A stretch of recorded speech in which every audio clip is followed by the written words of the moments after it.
Hello and a very good morning to everyone present. A warm welcome to all of you from Team Mergerware.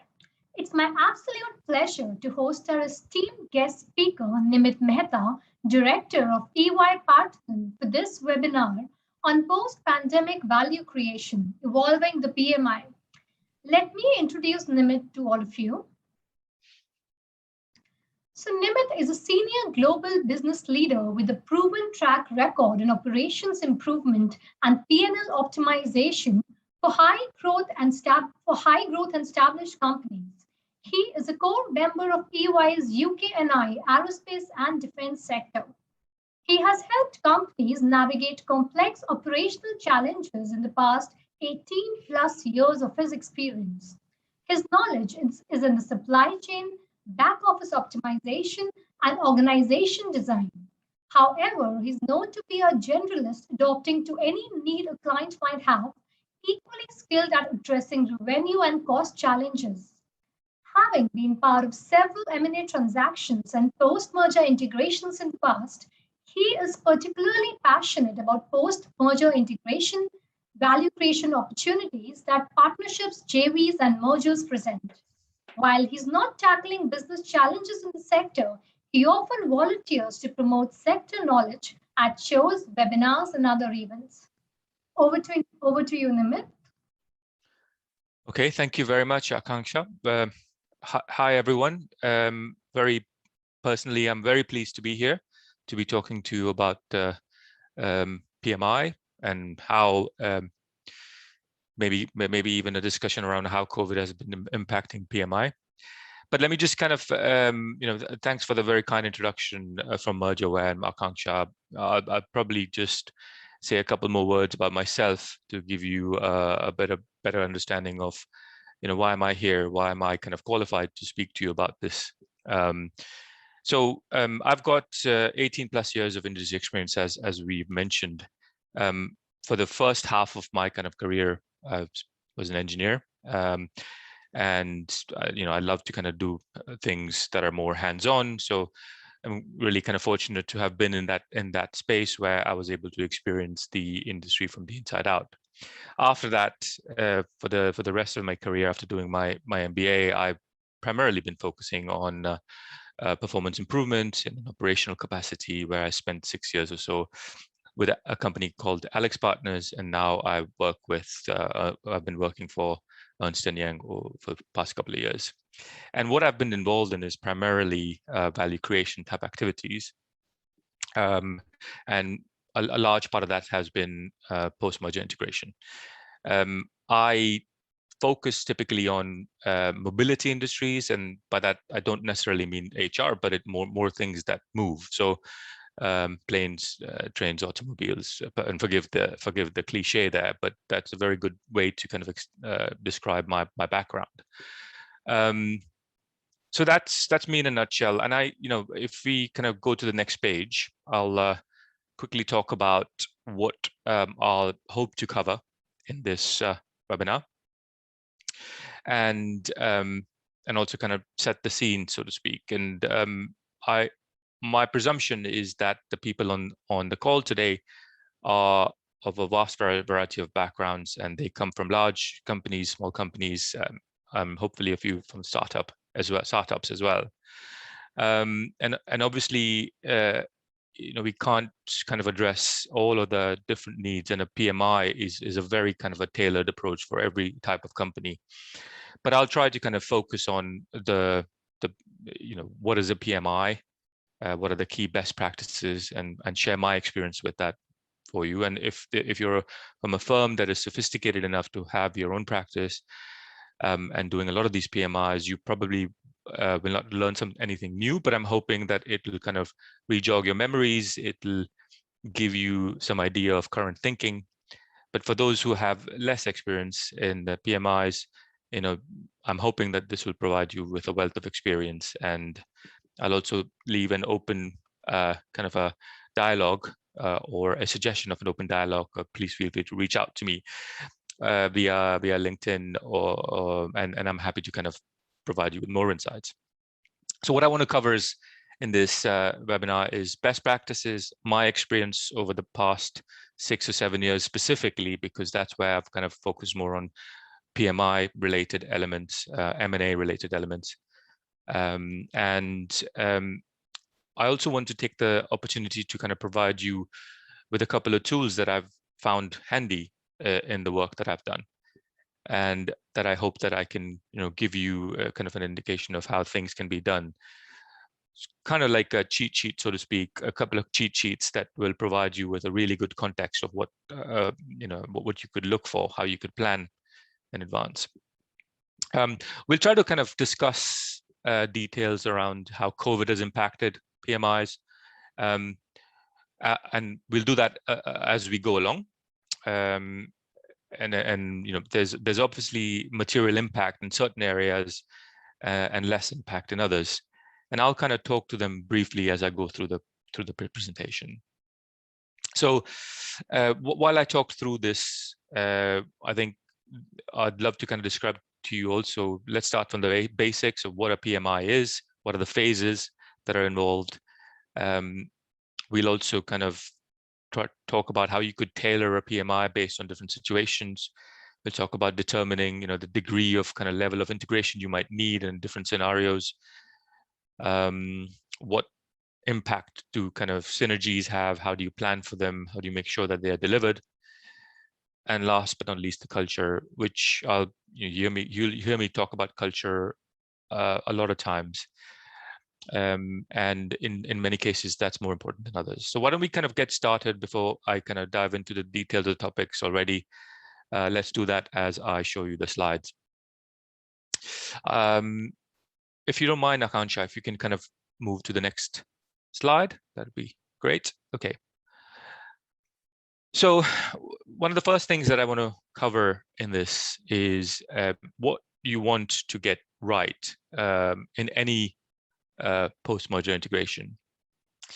When you're doing an M&A, there's 4 things that we typically recommend to keep front of mind, and I often have these conversations with clients, and you'd be surprised how much on the face of it, these might look obvious, but as we walk through the PowerPoint up, you will know that it's more and more evident for us, at least, that many things are ignored in many in areas. So if you look at the 4, protecting the business, which is essentially making sure that you don't, forgive the lack of language here, but mess up. How do you integrate your strategy? What is your strategy? How do you deliver your synergies? And most importantly, your culture. So quickly walking through them, protecting your business, we look at in terms of 3 different things. You look at product, you look at people, and you look at your current operations, and none of which you want to sacrifice at the cost of integrating a business that you've just bought, because you want business continuity. Customers, you will agree that the last thing you want to do is upset a customer, and obviously this is a change, and so they're thinking about that. Employees, communication is key. We keep talking about that, and we will talk about that over the next 40 minutes or so. And because your biggest asset are your people, and you don't want that gone away instantly. So communication is key. People need to be made aware of what's going on, what the changes might be. And then operations, you want to make sure that the changes don't impact how you do business. So those are 3 things that we'll normally focus on. Obviously, that's not encompassing everything else. There has to be a proper diligence around what else you want to make sure is not impacted. Having a strategy is very important, and this might sound basic, but the more clarity you have on an operating model, the easier it gets. And you're never going to get it right, even before when you're trying to assess an opportunity, but you can do a detailed amount of planning. And I might suggest that you might even have room for a few scenarios to have a little bit of flexibility in that plan, because your plans will change once you start. But if you don't have that plan as a first step, you're not able to communicate your vision, you're not able to communicate what you're trying to do, and that is the setting the stage for failure. So I think that's very important. Delivering the synergies is another one, and this again sounds very basic, but you'd be surprised of how many people fail to implement synergies that they had planned to deliver. The key problems are obviously in the detailed planning, but synergies are something that you need to keep validating, revalidating, revisiting. You also kind of need to make sure that there is mitigation plans, flex scenarios that you model to make sure that those synergies are delivered, or if not exactly those, how else can the same amount of value be created from other types of synergies? And last but not least, I think the culture is the biggest point here, and we often see that people underestimate culture at the start. Now, the culture is a unique thing. You can't really know a culture of an organization without working alongside the team. So what you might estimate at the start of a culture might be, it might be completely different once you start working with them. So, but you kind of need to put your best foot forward on how you're going to deal with the particular type of culture, how you're going to help integrate the teams. And then you should be flexible enough to, and have that in front of mind while you're integrating, to make sure that you can adapt to a different type of culture. Typically, we find that if in the US, for instance, less importance is given to culture. This is a broad generalization here, obviously. So, but when they are trying to acquire a European company, the top of mind for European companies is culture. How are people going to react to this? And obviously that is based on history, how the two kind of cultures within Europe and US have developed, but very important. So, and I'll revisit culture in a second in a bit. So if you don't mind going to the next page, that would be great. So let's talk about the phases of an integration. And you might have suspected that you start to think about integration and PMIs even before your deal is done. The three phases you'll see are, it's about making sure that the investment is right, so the pre-deal planning. The second phase that we normally bucket a PMI into is actually the quick wins and the initial ramp up of the PMO team, or the IMO team, as you might call it. And then the third phase is actually sustaining that change, driving the culture, getting the longer term opportunities that you had estimated. Phase one, the preparation often is given, or importance is often given to due diligences, synergy validations at a high level. What typically is ignored is the planning of how you will kick off on day one, the first 100 days, as we call it. Now, first 100 days planning might be common, but I refer to here, I specifically refer to the detail to which you plan. I'm not talking, monthly objectives. I'm talking, weekly, sometimes even daily activities that someone might do. And the devil, as to use another cliche, the devil. Well, I mean, everything is in the detail, right? So, what you need to do here is prepare. We often, it might help to kind of break it down into charters, into work streams, and have different teams to run alongside and do the preparation, each of them communicating with each other and so on. The phase two is about essentially taking what you have identified as quick wins and making sure that they're implemented. Quick wins typically, people are, typically will be on the cost side. So cost synergies, for example, back office kind of optimization, making sure that enough people, the right size of the company exists, closing factory offices and so on. Or it might seem long term, but these are items that you can quickly start. And in many jurisdictions, this could be actually a quick win. And then finally, we talk about the longer term synergies. In phase 2 and 3, particularly, planning and having a hierarchy in the integration management office or the program management office running the implementation is key. And again, devil's in the details here, so that you have planning. While you've planned enough and pre-deal planning, you have to make sure that more planning is done at each of these different stages. And I talked about governance here. We'll revisit governance a bit later as well. What I'd like to now talk about is, how you could potentially think about. We talked about planning, and in many cases this could become very complex. And in a complex situation, how could you potentially prioritize something? So here's like a guide, so to speak, or a methodology of prioritization, if I may. So if you go to the next page, we'll talk about that one prioritization methodology. So as I was saying, it could get complex, and you might decide to prioritize based on the type of deal you've done. Obviously, the assumption here is that you know and you have planned the type of deal you had hoped for. So is it a strategic acquisition? And how strategic is it? Do you want to kind of expand your current capabilities, as I show on the x-axis, or is it about the size of the company and having presence in the market? So for example, if you are looking to kind of acquire and expand current capabilities, you've expanded to a new geography or a market or a new offer, you might think about revenue and focusing on revenue synergies.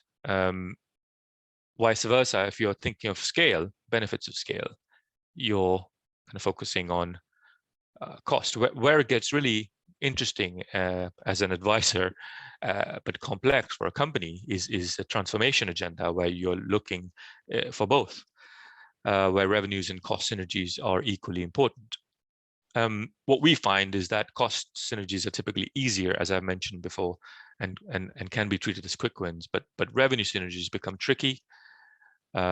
Because essentially what you're doing is you're kind of estimating and forecasting. And as we all know, forecasts have a lot of assumptions associated with it, and it's about validating, making sure that assumptions kind of turn out right into the future. So again, devil's in the details on this one. So you might go in if you're planning revenue synergies, you might go in and say, I'm going to win this, and this account, and leave it at that, based on someone's experience. But the detail behind this, okay, what are the conversations you're going to have with the client? How are you going to, what are the different marketing techniques you might adopt? What has the success rate been in the past, given the current sales models? Based on that, how would you estimate your winning potential, and so on. Sometimes it's easier when, especially in the industry I am in, where aerospace and defense and mobility, your contracts are typically longer contracts, so you actually know what you're getting into, and you have some validation of revenue synergies. But even then, having a proper sales structure, it might be a global client service partner that you're aligned to a certain account, and having that kind of cascade into the new company becomes quite important. Again, so this is just one method of prioritizing activities, but often I personally have seen more than 20, 30 work streams in a PMI. So depending on how you've done your synergies, and we'll talk about that in a second, you can prioritize based on size and importance as well. And by dividing these into work streams, it becomes more important. You'll know what's more important than others. So that's kind of a methodology. What I'd like to now quickly discuss is the level of integration. And obviously, I can speak to this to a point because we have an hour, but you will already know that you could have discussions around this at length. But I've tailored our conversation to the hour that we have. So if you go to the next page, Akanksha, I'm just going to give you an example of how people structure the level to which you might decide to integrate. And what you see in front of you is just very high level standard, a standard structure of 4 different types of M&A arrangement, where kind of the arrangement drives the level of integration that you might do.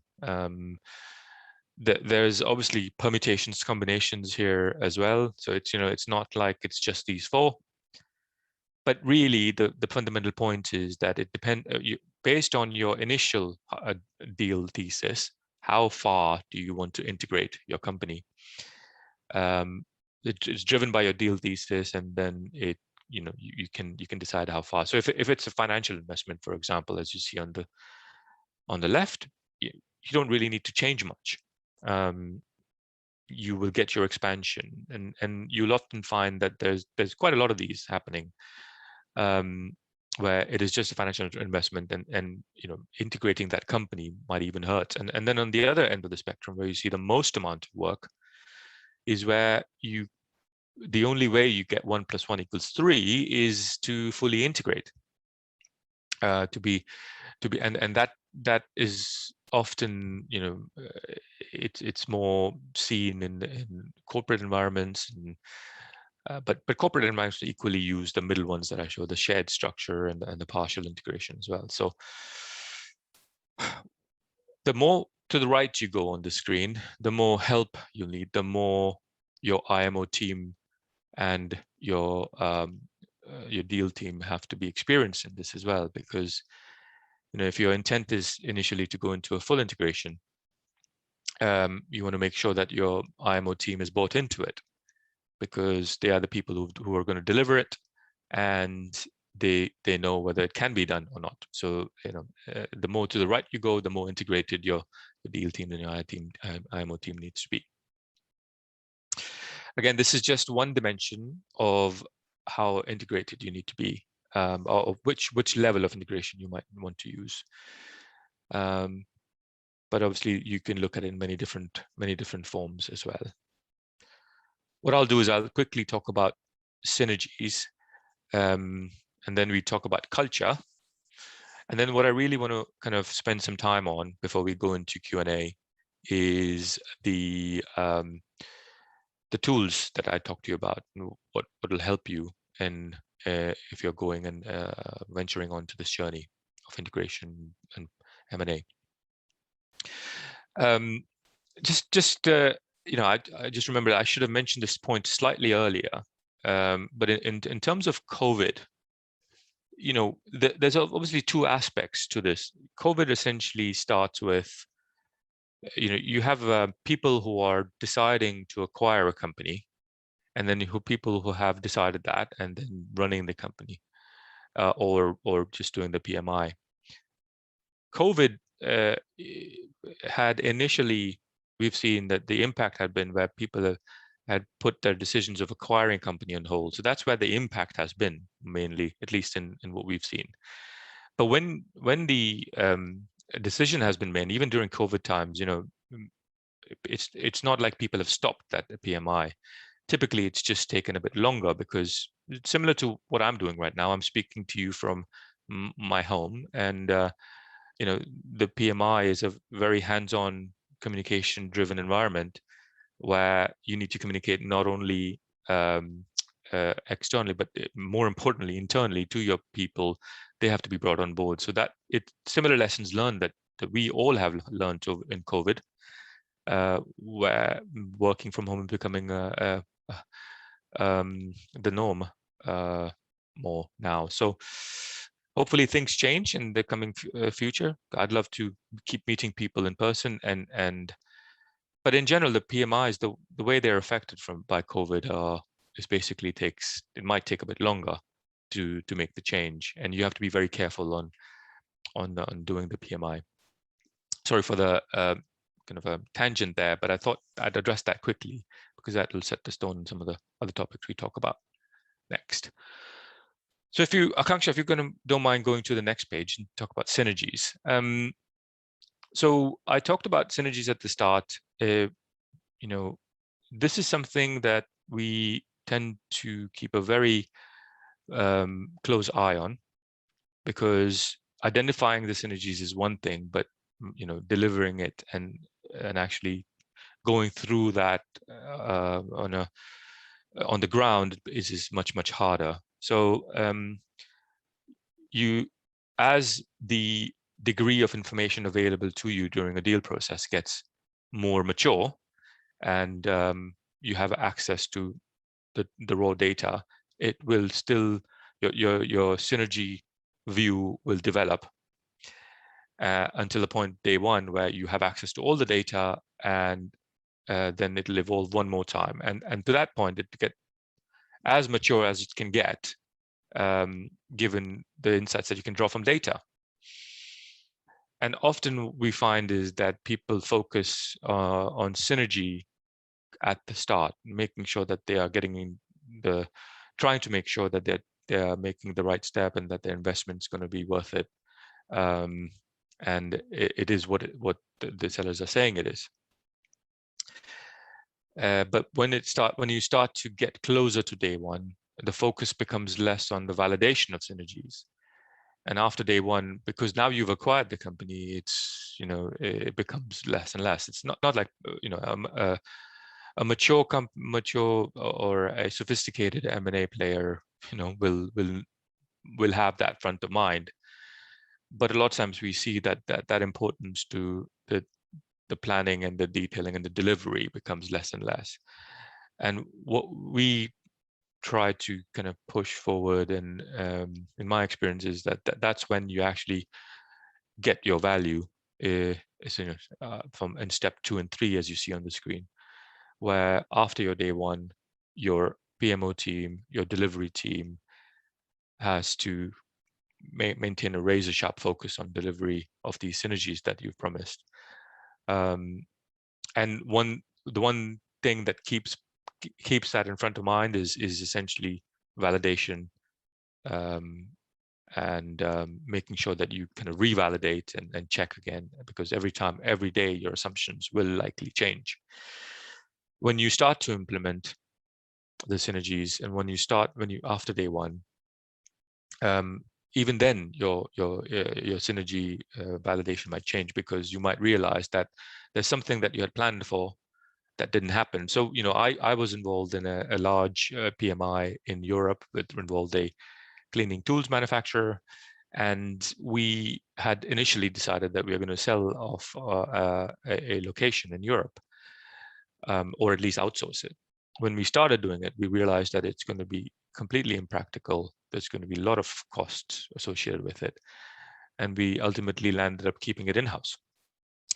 But we had to deliver those synergies in another fashion, and we drove that through efficiency in the manufacturing plant. So that's just one example there, and there's several that, I'm sure it's common knowledge that things change as you start to get more knowledge of it. So that's so that's what I wanted to say on synergies. I'll quickly talk about the types of synergies. We talked about the cost and revenue synergies. Revenue synergies could be in the form of markets, geographies. You might have a bundling synergy that you might think of.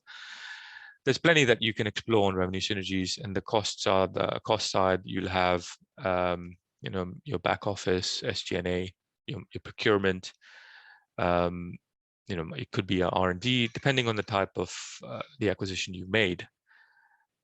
What people often also need to remember is that there's financial synergies. So you might have multiple banks that you're dealing with, and that can unlock a lot of value as well. Not only cost, performance improvement value, but also in cash and working capital and those types of levers.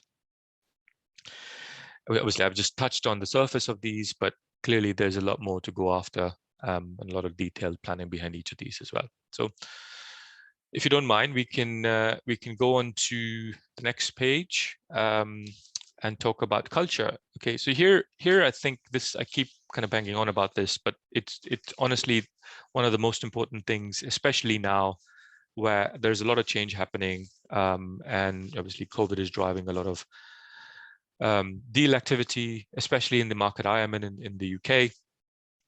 And often the buyers are foreign buyers, and culture becomes more and more important in this case, where often it's ignored at the start, and then they realize that they need to adopt it. And you can look at culture in many different ways. I'll give one example here, and the type of two different types of organizations. But obviously, you can think of culture in many different angles, many different dimensions.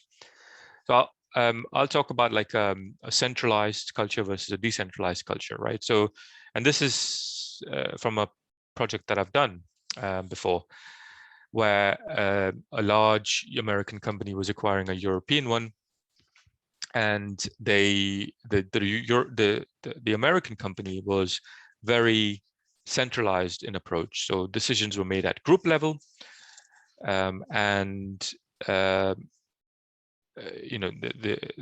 was yes, there were business units, but the power lay in the group structure.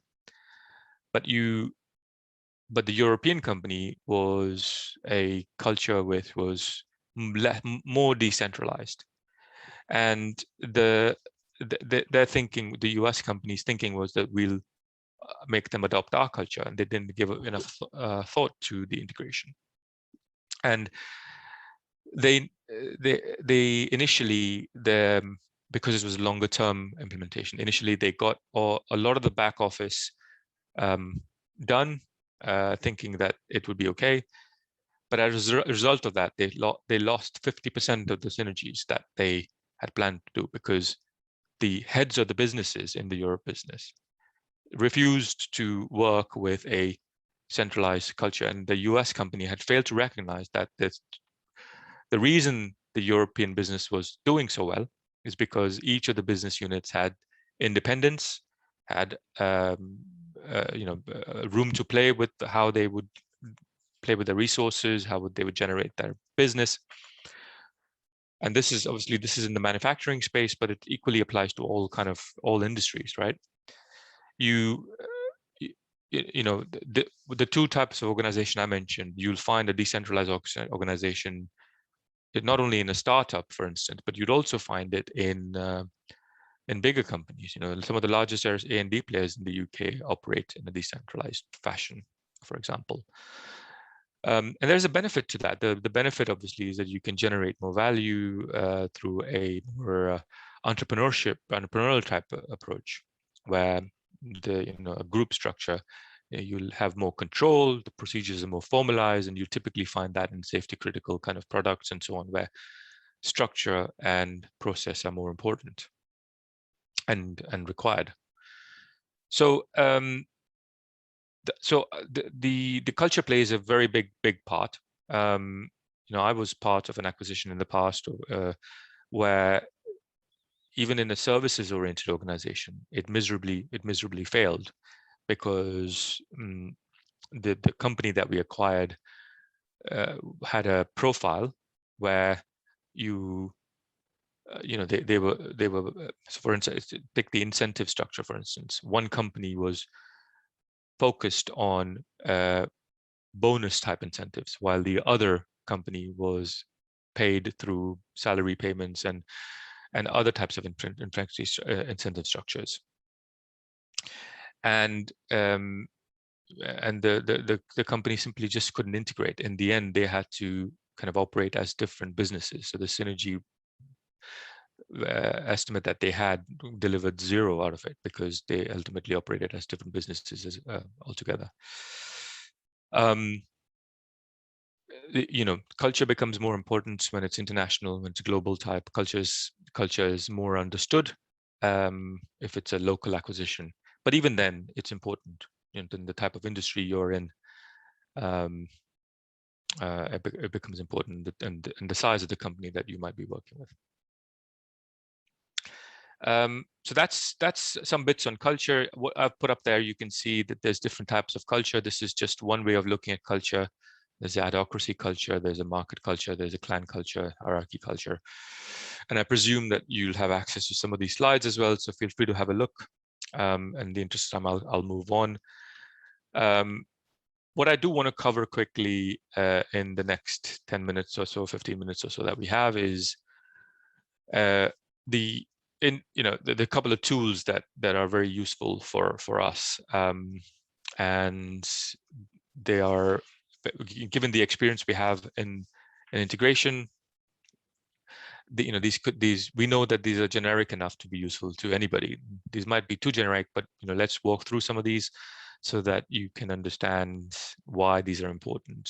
So what you see is a typical blueprint that we use that helps looking at all of the dimensions that need to be considered while thinking of an M&A target and then the PMI.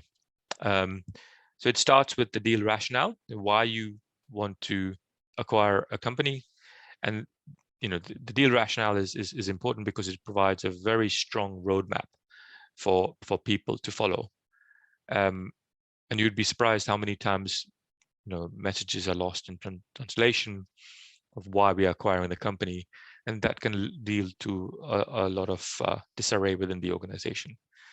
So it provides a roadmap. It clears the thinking of management of what we want to do, and the more detailed, the better. Again, I talk about that. That's leading to my second point there around transparency and the breakdown of how you're going to get those synergies. The initial strategy also drives the prioritization of activities.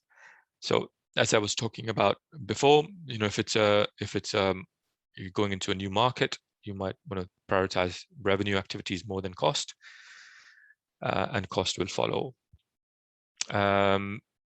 And obviously, as a standard, defines the scope of the integration activities and how efficiently you can run those activities as well.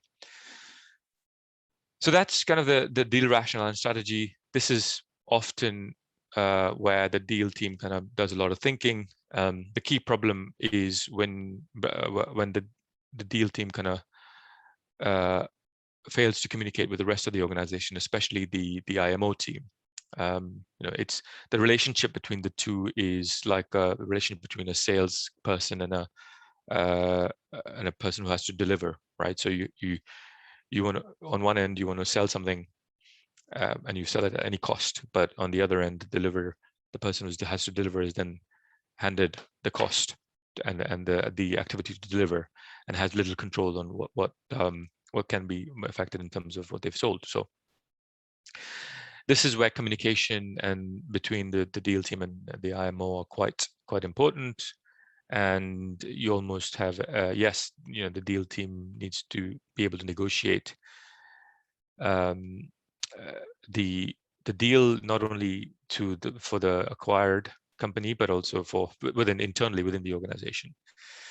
Typically, when you bring on advisors, that they can kind of validate some of that. They have an external view and they can provide a bit of credence to what the deal team has said. You then have change management, right? So this change, this is the second one. I'm going to go clockwise and cover each of these. This becomes quite important, and this deals with the change in the operating model. This deals with how do you communicate the change with your employees? How do you communicate your change with your customers? In fact, you need to make sure that there's a stakeholder map, and you're adequately addressing every one of these. I'll go back to the point I mentioned first when we started, which is around making sure that you maintain business continuity, because that's one of the areas that you don't want to lose control of. You communicate, right? It's one of those things where especially in this COVID environment where you're working from home in many instances, it becomes a lot more important. So one of the things, for example, in a recent deal that we did, is we went on, because of the travel restrictions, we could do limited areas, but limited kind of coverage of the deal. So we went on roadshows. We asked a certain number of employees to be present in a certain area. We did a roadshow there. and we did that in various different geographies. We also held multiple meetings on Teams and off Teams. We opened a channel of communication, an email address that anybody could ask their questions to, a help desk online where people could bring their questions in, and we would immediately address that. And that the reason you would normally do that in an IMO, but the level to which we did this, increased 50%. And I think people are everything in this, so you make sure that you kind of maintain that communication channel open, not only at the start, but all the way throughout your PMI. I've been in situations where employees have known that the integration or M&A is going to happen, and have been worried about their jobs, even before it was actually released. And that's the last thing you want to happen, right? So planning and governance is the next one. Here, I talk about some of the key areas of setting up your IMO, your PMO, which is your team that's going to deliver. There's different kinds of teams involved. At the start, you'll have a clean team to make sure that your project is evaluated without really disseminating that information to anyone, because that's the due diligence phase. Then you'll have the IMO team or the program governance team, which is then running the delivery of the PMI. But also on top of that, you'll have a management team where you have access to senior management. And I'll go to the clean team. The clean teams are equally important to the IMO as well. I mean, we've had an instance where there was a major aerospace and defense merger going to happen in earlier part of the decade, and they got to a point. It would have created one of the biggest kind of aerospace and defense companies, but they got to a point where the deal was leaked, and the competitor made a counter offer for another company that would make them get a strategic advantage. So they had to pull back, and this was a major upset. There's so much investment put into it, but we went back to it and we did the same deal after a few years, and that went through sailing, because this time we made sure that the clean team was actually clean. The IMO and the structure of how you set it up, and how senior they are is also important, because if you the more complex the integration, the more senior I would say that they need to be. I would recommend advisors, especially because very often you find that you're occupied in a lot of other business activities in your IMO, the same people who are in your deal team, and there's just too many priorities within the organization, and that's often the case why synergies are not implemented. So IMO team ensures the alignment consistency across all work streams as well. It facilitates timely decision making. There's a clear structure, accountability set up. Interdependencies are key, because if you're running in 30 different work streams, you want to make sure that one work stream is talking to the other work stream, and this is what the IMO is able to do. It allows you to accelerate issues. For example, if someone has started to go to the press, and when you don't want them to, you can escalate that issue, for instance, and so on. So if I go on to the synergy, and then talk about the organization, we can then quickly open it up to Q&A. So in terms of the synergy, we've talked at length about the synergy in this case, and I think in terms of one of the things that I haven't talked about, the degree of how complex it can get. You have to consider, while you're considering synergies, there's a lot of other things going on as well. So you got to consider regulatory requirements, stakeholder communication. You got to think about transition agreements, finance and accounting, anything legal, number of legal entities. So managing a lot of these things together becomes extremely critical and important. So a structure from the start and having the right baseline becomes more important as well. So we find that that's kind of what enables, so we call that baselining and setting, and it enables integration work streams with appropriate information to kind of progress and just kind of carry on doing the work. The other type of synergy, as we talked about, was cost and capital. So just briefly, so in terms of just having that right baseline will go the long way, and you have to keep resetting that as you get more information. Initially, when you start off, benchmarking is a good way of kind of gauging what the synergies might be because you have less information. But benchmarks are by far, we found, one of the worst ways to kind of understand what you can deliver. But that's all you have at that point, and the experience of the people who are involved in. But as you kind of keep going through, you get your experience more and more involved, and the work that you've done in the industry more and more involved, which is why, you know, I would also recommend advisors, because typically advisors are the people who have the vast amount of experience in a particular industry and so on. And it's recommended more if it's more and more complex. In terms of the types of synergies, we talked about cost and capital. This is by far the easiest thing to implement. Provides the clear line of sight on when, you know, how you're going to do activities. So, for instance, cost, in my view, would be one of the quick wins, almost always. You have working capital synergies. It frees up cash flow, provides the opportunity of, again, quick wins. In this environment, in COVID, where a lot of companies are cash trapped, this becomes more and more important.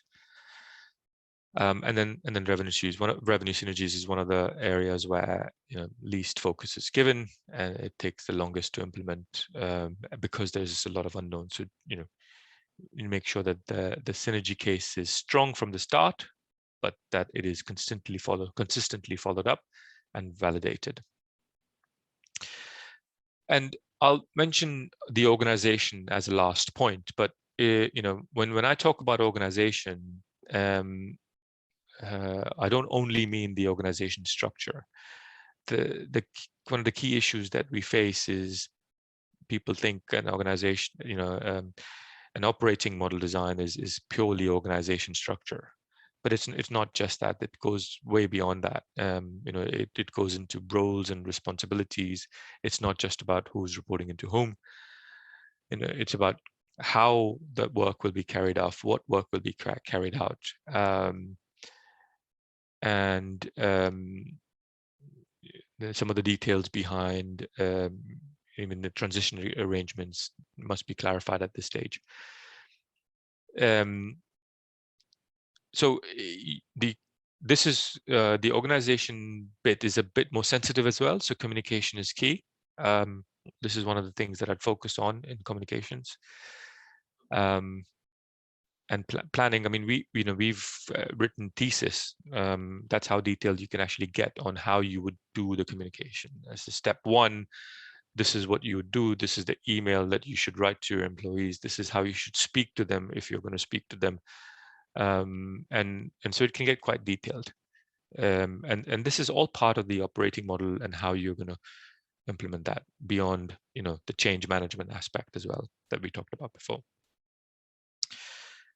So that's one tool. I've kind of talked to the 6 of them, and I'll quickly kind of talk to the next tool in like 2 minutes, and then we can go into questions if that's okay. So if you go to the next page, I won't take too long on describing this, because what this is showing you is a typical timeline of pre-signing, pre-close, post-close, and how you deliver synergies. You know, it could, in a normal environment, you'd see the 18 months of synergy implementation. Post, you'll have a few amounts of few days post day one, where you're completely focused on the people, maintaining the culture, communications, and so on. But typically, it takes 18 months to kind of deliver the synergies. This, obviously, I'll say that with caveat, because there is a lot of, it depends on the type of deal you're doing. If it's a complex deal, larger companies, they'll take much longer. The degree to which you want to integrate, it could be done in 10 days. If it's a financial investment, you don't really need to do much. Whether it's a cross-border deal, and so there's lots of kind of things to consider. But on average, the reason why this tool helps is because it tells you, on average, how things work and what needs to be done when, what are the different work streams. And we use this quite often as a cheat sheet to modify our approach to a PMI. So I'm going to leave it at that. I think we've discussed quite a lot in the time that we've had. Obviously, these are things that you can keep discussing. There's a lot to a PMI, as you will know, and each of these topics, have a very kind of have to be made very specific to the specific situation you're in. So I think we've got 10 minutes left, Akanksha. Just a bit over 5 to 10 minutes or something like that. But would you mind putting up a few? We can take a few Q&A and then. Sure. Thank you so much, Nimit. So coming to the Q&A session, we have a few questions from our audience. So the very first question is, what are the most important points that should be kept in mind while putting together an integration team?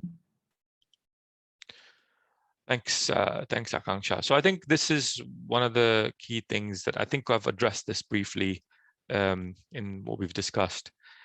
I'm going to have a consultant type answer. It really depends on the type of deal that you're making. Is it a large deal? Is it a full? Do you plan on doing the full integration? What are the types of synergies you expect from this, and based on that, you can decide your DMO team. But typically, if it's a complex deal, you're looking at the experience of the people in there. Have they done this before? You're looking for project management experience as well, because it's a lot about project management and stakeholder management. So experience is one. People who've got project management experience is another one. Industries experience is another one. And seniority, because it's all about communication. It's all about knowing the EQ side of things. So I'd kind of leave it at those three things as the most important value to deliver. Obviously, industry knowledge is key. You might think of going with an advisor. So that becomes key as well. Okay, so coming to the next questions, what roles do internal corporate development teams and outside advisors play in the integration process? So this is a tricky one. In many cases, an integration. So advisors are typically people who have the experience, have done this in volume, and they become more important, especially when it gets more and more complex. And I've mentioned a few times that in a complex situation, especially with the team that is within the organization, they have a lot of kind of conflicting priorities, and so that becomes more and more important in terms of how you would manage that. And in that case, advisors are very, very helpful. But obviously, advisors, you're paying them a fee, so that's the pros and cons you can have to value there. What I find is that if you have an issue, typically of communicating between the IMO team and the deal team, often the advisors help to unlock that type of situation, and it's important to have them on. So I think complexity drives that. The other thing is it frees up a lot of organization resources as well. So it's not necessarily on cost to say. Okay. So moving on to the next question. What are the top key points that you would like to highlight which leads to 75% plus deal failures? I this is a tough one, but you know you can't put a percentage on it. But the number one thing I'd put there is culture, not recognizing that. And in my experience, that has been the top one. Uh, and you then seniority of the deal team and just being on top of the action. So how can you actually deliver with the in a regimented approach, proper PMO going in? That's another key one. And you know, if you don't have that right setup, then it can cause big issues. You obviously then many times I've also seen just going in that not enough research is done, and it's done just to kind of get position in the market, but ultimately the team needs to realize that we're not going to make a profit on this, so we'll need to integrate. And so it's conflicting kind of changing in decisions. Oftentimes the IMO team and the deal team don't communicate enough. To you know, the deal team goes and does a deal without really telling the IMO, and the IMO is left with delivering such a behemoth, for instance, and that causes issues as well. So poor communication, culture, not recognizing that. Often I see that from, for example, I've mentioned this before, but US teams acquiring European teams, European companies, it's a big issue. So I would bucket those in that. Yeah, so Nimit, maybe we could take one more question. So there's one more live question. What is your opinion of ESG importance in M&A? So that it's interesting because that is becoming more and more important now, and we are consistently seeing that coming up.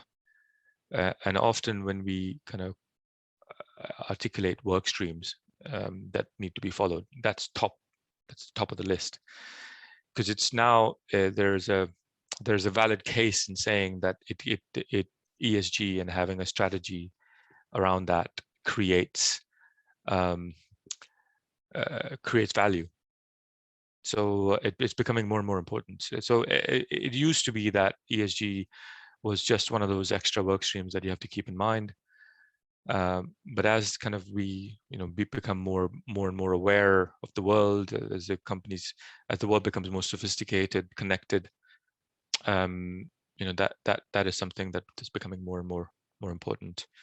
And there's various ways to kind of address that. You might have a product that you might design that kind of promotes ESG, but you can look at various different angles on that as well.